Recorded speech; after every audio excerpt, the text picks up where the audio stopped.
Doctor Shyama Prasad Mukherjee ji के आज जन्म जयंती के अवसर पर मैं उन्हें श्रद्धा सुमन अर्पित करता हूं। राष्ट्रवादी लोगों ने जिस सोच के साथ इस देश को आज़ाद कराया उसी सोच को आगे बढ़ाने का कार्य डॉक्टर श्यामा प्रसाद मुखर्जी जी ने किया। आज के इस कार्यक्रम के माध्यम से इस बात की मांग की जा रही है कि डॉक्टर श्यामा प्रसाद मुखर्जी जी का मृत्यु जेल के अंदर कैसे हुआ, इसकी भी जांच कराई जाए। नमस्कार, मैं विकास सिंह और आप देख रहे हैं कृधा न्यूज़। तो जैसा कि मैं बता दूं आपसे, श्यामा प्रसाद मुखर्जी जी जो कि एक प्रखर राष्ट्रवादी थे और आपसे बता दें कि भारतीय जनसंघ के संस्थापक भी थे। वही भारतीय जनसंघ जो कि आगे चल के भारतीय जनता पार्टी हो गया, जो कि आप जानते हैं आज भारतीय जनता पार्टी की सरकार केंद्र में भी है और अपने राज्य उत्तर प्रदेश में भी है और कई राज्य में भी है। तो अभी देवरिया में आज जो कि उनका जयंती मनाया जा रहा है और ये सब जो जयंती यहाँ पे कार्यक्रम हुआ है, ये विजय प्रताप मल उर्फ बंटी मल जो कि मंडल उपाध्यक्ष हैं भारतीय जनता पार्टी के और भावी जिला पंचायत प्रत्याशी भी हैं। तो सबसे पहले तो हम जिला उपाध्यक्ष जी भी यहाँ मौजूद हैं, उनसे बातचीत करेंगे और जानेंगे कि क्या श्यामा प्रसाद मुखर्जी जी ने जो सपना देखा था भारतीय जनसंघ को लेके, तो आज भारतीय जनता पार्टी को करने में मतलब कायम है। धन्यवाद, आपके चैनल को मैं नमस्कार करता हूं और डॉक्टर श्यामा प्रसाद मुखर्जी जी के आज जन्म जयंती के अवसर पर मैं उन्हें श्रद्धा सुमन अर्पित करता हूं। और जो भी उन्होंने सपना देखा था वह भारतीय जनता पार्टी के यशस्वी प्रधानमंत्री आदरणीय नरेंद्र मोदी के नेतृत्व में और उत्तर प्रदेश के यशस्वी मुख्यमंत्री आदरणीय योगी जी के नेतृत्व में साकार होता नज़र आ रहा है। ये जनता भी कह रही है, यह आम जनता और आम लोगों के बीच यह चर्चा है कि जो श्यामा प्रसाद मुखर्जी पिछड़े दबे कुचले जो एक राष्ट्र के लिए जो कार्य कर रहे थे, वह जो है आज सपना साकार हो रहा है। आपका क्या कुछ कहना है कि श्यामा प्रसाद मुखर्जी जी का क्या भूमिका था और क्या सोच के उन्होंने जनसंघ की स्थापना की थी?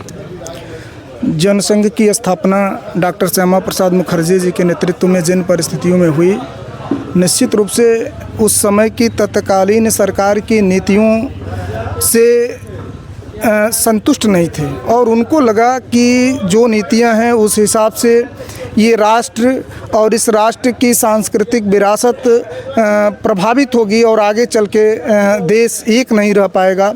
इसलिए उन्होंने जनसंघ की स्थापना किया और उनका चूँकि कश्मीर के प्रति उस समय की तत्कालीन सरकार और उस समय के जो देश के नेतृत्व करने वाले लोग थे, उनसे बड़ी असहमति थी।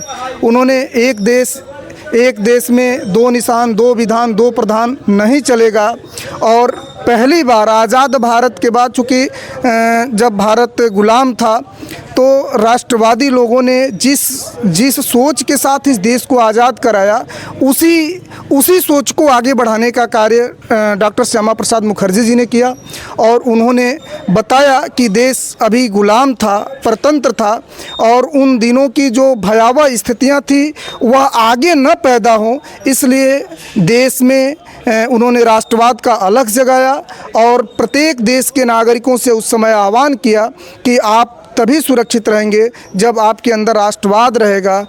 जब राष्ट्रवाद आपके अंदर रहेगा, ये देश बचेगा तो हम सभी बचेंगे और इस देश के गरिमा के साथ हमारा स्वाभिमान और आगे बढ़ेगा।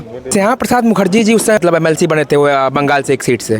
तो सर क्या लगता है आपको, जब उन्होंने जनसंघ की स्थापना की थी तो उन्होंने इमेजिन किया था, सोचा था कि जब जैसे आज भारतीय जनता पार्टी इतनी बड़ी पार्टी है, पूरे विश्व की इतनी बड़ी पार्टी है, तो उन्होंने कल्पना भी किया था इस चीज़ का? और क्या मतलब उनका मेन मोटिव क्या था जनसंघ का स्थापना करने के पीछे?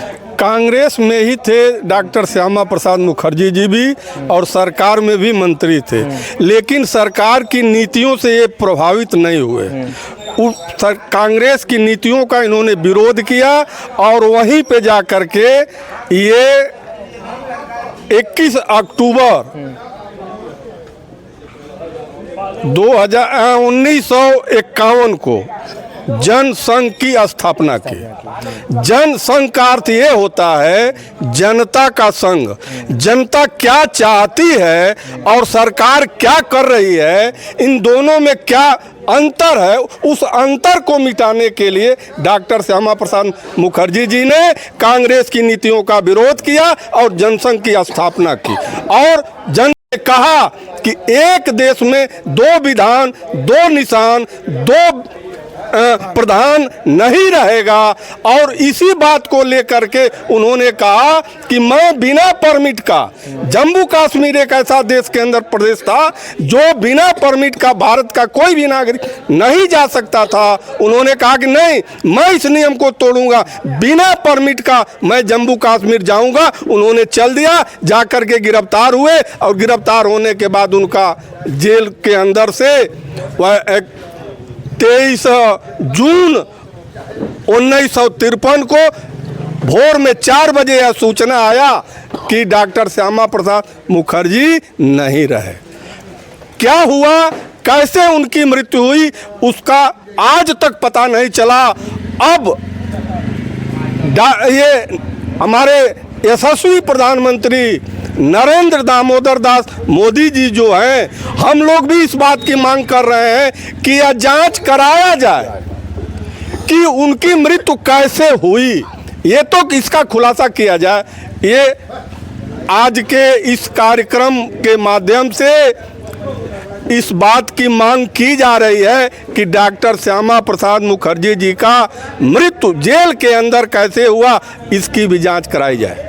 जो ऐतिहासिक तथ्य हमारे छुपाए गए थे, जब भारत स्वतंत्र हुआ, भारत के प्रथम शिक्षा मंत्री मौलाना अबुल कलाम आज़ाद बने, जो कि एक तरह से कहें तो फारसी उनके पिता थे और माता जी जो है वह तुर्की की थी, लेकिन फिर भी जो है उनको भारत का प्रथम शिक्षा मंत्री बनाया गया, जिन्होंने अपने हिसाब से जो भी इतिहास लिखा गया उनमें तमाम तरह के परिवर्तन कराए। और उन परिवर्तनों के कारण जो है, जो मूल तथ्य हैं इतिहास के, उनसे हम वंचित हैं। बिल्कुल। और उसी को प्रयास कर रही है भारतीय जनता पार्टी की सरकार की वे सारे मूल्य तथ्य इतिहास में पुनः सम्मिलित हों। हर नागरिक भारत का, हमारे जो क्रांतिकारी थे, जो शहीद थे, जो अच्छे शासक थे, अच्छे राजा थे, उन सभी से परिचित हो सके। हमारी जो पीढ़ियां हैं वह अपने गौरवशाली इतिहास को जाने। शिक्षा को लेकर भारतीय जनता पार्टी क्या कदम उठा रही है अभी? शिक्षा को लेकर के भारतीय जनता पार्टी जो है वह बहुत सारे नए कदम भी उठा रही है। शिक्षा को रोजगार के माध्यम से भी जोड़ने का प्रयास कर रही है। एक तरफ व्यवसाय परक शिक्षा पर सरकार का विशेष जोर है। शिक्षा तो महंगी होती जा रही है। शिक्षा तो महंगी हो रही है और कुछ कारण उसके ये हैं कि सरकारी शिक्षा तो एक तरफ से सरकारी विद्यालय हैं, उनमें शिक्षा फ्री है, छात्रों को तो प्राप्त हो ही रही है फ्री, लेकिन कुछ निजी विद्यालय जो चल रहे हैं, उन निजी विद्यालयों के कारण शिक्षा महंगी हो रही है। उस पर भी सरकार का ध्यान जा रहा है कि क्यों महंगी शिक्षा हो रही है। और सरकारी विद्यालयों को अभी एक बैठक हुई थी जिला विद्यालय निरीक्षक महोदय के अध्यक्षता में, तो उस बैठक का उद्देश्य ही था कि जो भी सरकारी जूनियर हाई स्कूल हैं उनका 100% नामांकन 9वीं में सरकारी विद्यालयों में या अशासकीय सहायता प्राप्त विद्यालयों में ही हो, ताकि सभी छात्र सरकार द्वारा निर्धारित मुफ्त शिक्षा को प्राप्त कर सकें, उनका लाभ ले सकें और आगे बढ़ सकें।